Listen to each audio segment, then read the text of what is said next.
Hello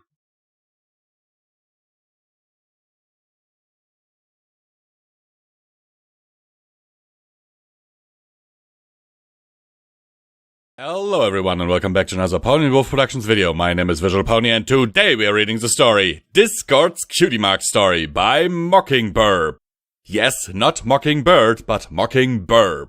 Unless I have completely forgotten how to read the normal Latin alphabet, in which case I completely apologize and regret nothing. Anyhow, so let's get into the meat of the story after I have done my usual spiel of reminding you that there is a Patreon one-time donation link, merch store, super thanks, and channel membership down below, with which you can support the channel, and you can see a list of those amazing people who already do right here.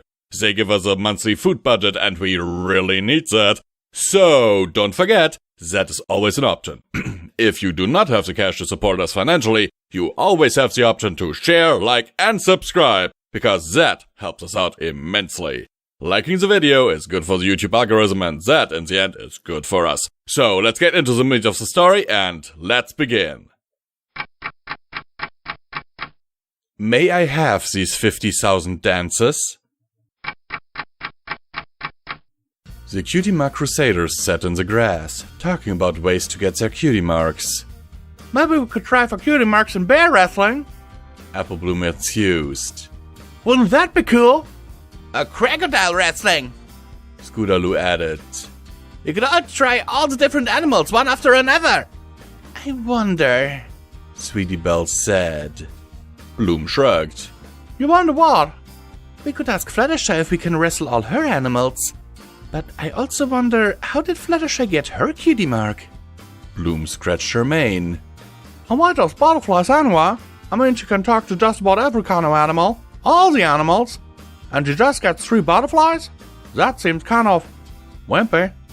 Yeah! Scootaloo agreed. She deserves a lion and a tiger and maybe a T-Rex. With a forehoof, Sweetie Belle pointed at some bushes. Who wants to try for the snake wrestling cutie mark first? Because I think I see one wriggling around over there. Part of the snake's body rose up into a loop, which grew and grew and grew. That snake sure is big, Bloom said. Sweetie Belle swallowed.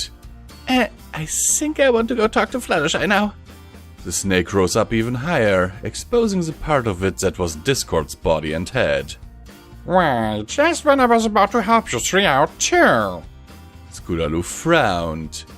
How are you going to help us? You were wondering about Fluttershy's cutie mark, weren't you? Scootaloo said. I guess we were. Well then. Discord smiled, showing more teeth than any creature probably should have a right to grow. I can tell you how Fluttershy got her cutie mark. I have, you might say, a unique perspective on the event.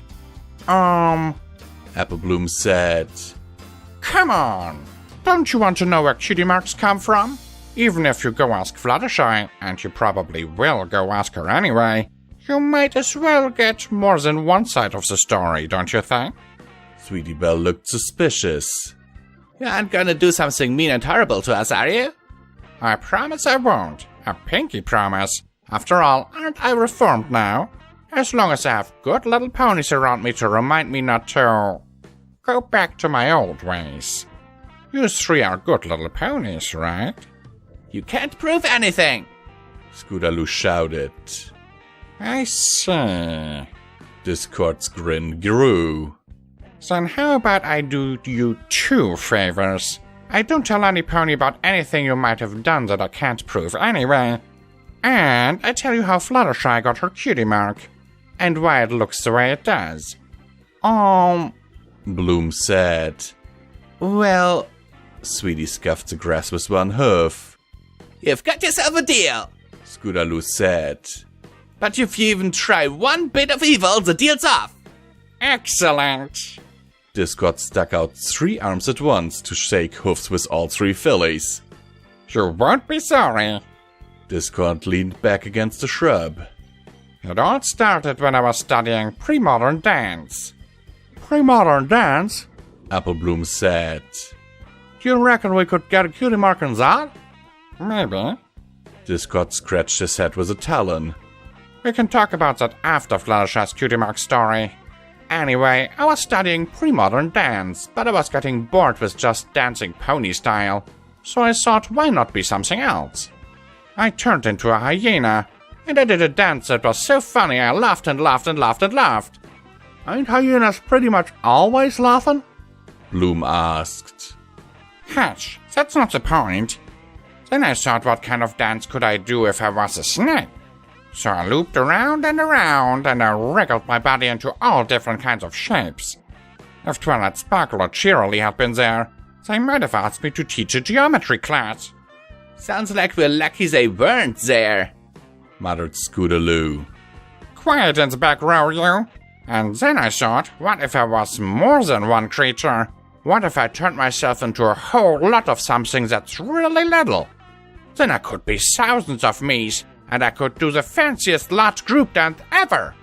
Discord split into two smaller discords, each of which split into two more, and so on, until only moments later, 1,000 or more mouse-sized discords ran chaotically all over the field, on every side of the three fillies, who struggled to try to watch them all. Stop doing that! Applebloom shouted. It's too weird. The many discords laughed thousands of little high-pitched laughs, each sounding like the barking of an excited mouse. I'll try to be hero then. They all said in chorus. They gathered into a crowd on one side of the fillies and melted back together, until there was just one discord again. So anyway, he waved an arm. I turned myself into thousands of little butterflies, tens of thousands at least. So I was flying around, inventing new ways to dance with myself, and then something weird happened. Something downright chaotic. Imagine that, remarked Sweetie Belle. With you there? Discord shook his head. No, he said. It wasn't me at all. It was a different kind of weird, because whoever heard of Pegasus falling out of the sky? They have wings for a reason, you know. But while I was dance flying around in the form of 50,000 butterflies trying to get the kicks out of my 3,000 legs all properly synchronized, a screaming Pegasus fell out of the sky right on top of me. Isn't that bizarre? Have you ever seen such a thing? I guess? Scootaloo said. I mean, I'm pretty good at not screaming. Yes, Discord agreed. You're very brave at not screaming. Anyway, with thousands of square miles of mostly empty ground she could have landed on, the falling filly landed somehow on me, instead of a big rock or a thorn bush. So 50,000 butterflies broke her fall, whether they wanted to or not, and kept her from getting hurt. Scootaloo snorted. That's some story, I guess, but it still doesn't explain how a cutie mark for talking to any and every kind of animals you want to just shows 3 butterflies. Which aren't as cool as a lot of other animals would be, if you ask me. Discord grinned very, very broadly. Don't you see, little ones? Fluttershy's cutie mark isn't for talking to animals at all. Her cutie mark is for falling out of the sky on innocent creatures who were minding their own business and half squashing them. Discord pulled a small tree out of the ground and used the dirt-encrusted roots to pick his teeth. Her cutie mark is for taming me. He spat out a few pebbles. I am her destiny, and she is mine. And that's why I'm not filling Equestria's streams, rivers, and lakes with chocolate milk today, or turning your sisters into frogs and pumpkins.